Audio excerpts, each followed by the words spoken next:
What advice would you give to any young man who's watching this who wants to make something of himself?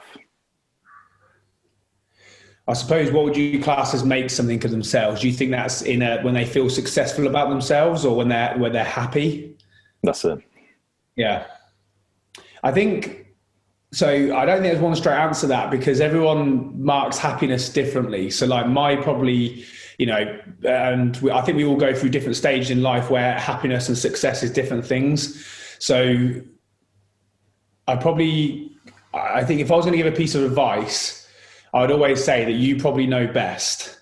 That person inside will know what makes them happy and when they feel successful. Because I could feel like, as an example, I don't drive a fancy car, haven't got loads of money stashed away or anything like that. I couldn't go on loads of fancy holidays, but that's not my marker of success, whereas others will be. So I think it's very important for you to know yourself and spend time to find yourself before you can start setting down the goals in order to see, am I going to be successful? So I know I probably haven't answered the question there, but it's a difficult one. I think I could tell you what, for me personally, but I don't think that would apply for everyone that listens. That's very well said. So let's imagine a guy who isn't so materialistic. He's a little bit similar to us where, of course, money's nice, but it's not exactly what he's chasing. He's more chasing that fulfillment to help other people. What would you say to younger Jack?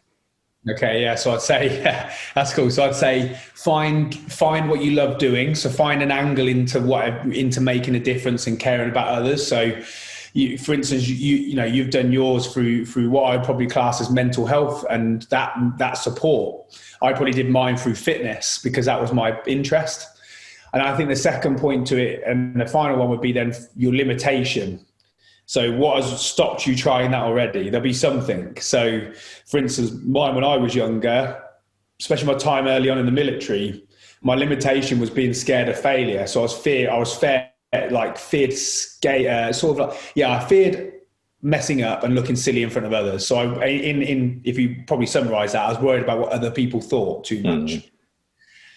And so I always say, find what that limitation is that's already stopped you from taking that step. And you're going to have to learn to try and control that, which is a difficult thing to do. How did you do it? I think it's an ongoing process. I'm probably still doing it now, to be honest with you, 8 years later. I think I just realized very quickly that my fear of what others thought was stopping me putting my hand up for further opportunities of growth. So, I had to, there's a difference, isn't there? I think and I said this again last night in this talk, there's a difference between doing and thinking. They're opposites. So there's a point where you can think and you'll plan and you'll know, and there's a point where you've got to do as well. And if you only do one, you'll never do the other.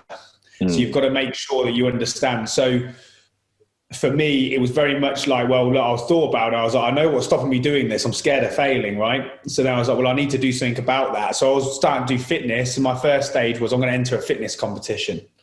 And I entered one which no one would know I was going to do really. And I just turned up and did it. And then I didn't win. And I was like, okay, cool. I didn't win. Didn't feel that bad. I enjoyed the process and I actually had an opportunity to try and win.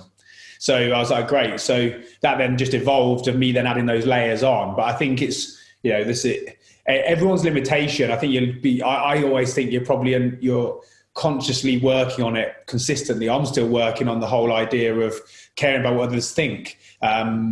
So I do think it's probably an ongoing process, but by actually willing to take the step and try outside that zone, I have grown my bubble a little bit bigger. So now, for instance, I've got to the point where I can put my hands up online and go, yeah, I'm doing this 24-hour chin-up challenge. I'm going to get news outlets and things to watch it.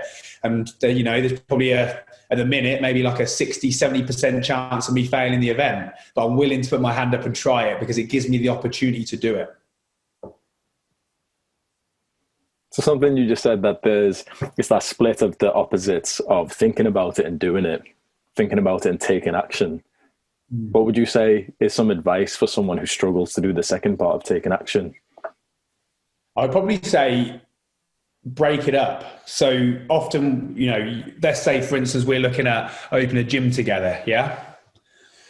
The thought of planning all that and actually taking a step and going to, either purchase a unit or rent a unit and then open a gym, that feels like a very, very big step just to go and do. So break it up. So what I would say is, okay, well, let's go and learn about how we run this business and do the accounts. Then I go, all right, well, shall we start coaching some people for free in the park, one-on-one, and just learn that process. Whilst we're doing that, Hamza, I want you to go and look at units, and you're going to see, how much units cost and how we negotiate deals. So break it all up because it will allow you to take small steps rather than just thinking, I'm going to open a gym, I'm going to go and do it now. Because that's where it feels like it's so far away, you won't feel like you can do it. So by breaking up, you can apply that to everything. We could talk fitness, lifestyle changes, all those things. Yeah. Fantastic advice. Sometimes I have to put on the same mentality to myself. If I've just woken up, feeling beaten up from yesterday's workout, having the mindset that I've got to go and smash another 1.5 hour workout is difficult. But the mindset then is the current problem is literally just getting out from underneath the covers. And then it's going to the toilet, and then it's putting on the gym clothes, and then it's going outside the house, and then it's going to the gym. It's only focusing on the next problem.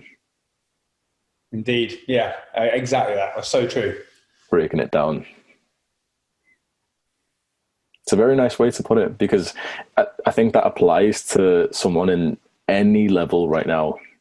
And the more that you actually follow a principle like this, the more that you just focus on yourself and try and up level yourself, the less, or we can say the more space you can have in between those breaks, and you can actually have like bigger blocks. So if you've been training for a while, eventually it's not just, wake up, put your gym clothes on. It's just, you can crunch it down to just, I'm just going to go hit legs 1.5 hours. Whereas that used to be a huge feat when we first started. That used to be insane. And it just shows you the amount of progress that you can make with just a simple mindset like that, just breaking it down. It's so true, because the more experience you build in those situations, the more normal it becomes. So it's very much like these challenges I've done. For someone on the outside, that feels like it's a crazy big step. But for me, it's a very small step because I've been there so many times and had those experiences. It's a bit like what I say to a few people that do say that. I say, like, the more you do probably abnormal things, the more normal they become. Is probably the best way of thinking about it. And that's the same applies to all the stuff you just said there. Yeah. So it's not the do 6,000 chin-ups, it's just do the next one. Yeah, exactly that. Yeah. It's a lot less daunting. Your principle of breaking up, I've applied to this training, because my first chin-up session, I've got a little bar outside here in the back garden. I said, one evening I sort of started to think about what I wanted to do. And my business mentor, I was chatting to him about what we're going to do with the charity stuff. And I was like, right, I fancy doing something like this because I probably will fail it. And they were like, that is crazy. Why do you do something you're good at that you can get a world record for, another one? And I'd be like, great. And I was like, well, it doesn't, that doesn't interest me. This does. So I went outside that first evening and I tried to do 100, obviously not in one go, just in like a few reps at a time. And it took me a while, but I got 100 done. And I was like, okay, that's a starting point. I know, I didn't think in my head, well, I've only done 100. I've got 6,000 to do in 24 hours. I'm behind the time frame. All I said was, okay, great. I'm going to try and do those 100 a little quicker over the next 2 weeks. Once I did that, I was like, I'm going to try and see if I can do 250. And I did when I did 250. And then I jumped to 500. And now, that took me about a month and a half to get to the point of doing 500 in a session. Whereas, for instance, yesterday, I was having a bad day of training, didn't feel good. I did 500 in the morning and then 500 in the evening. And I'm doing them not feeling good.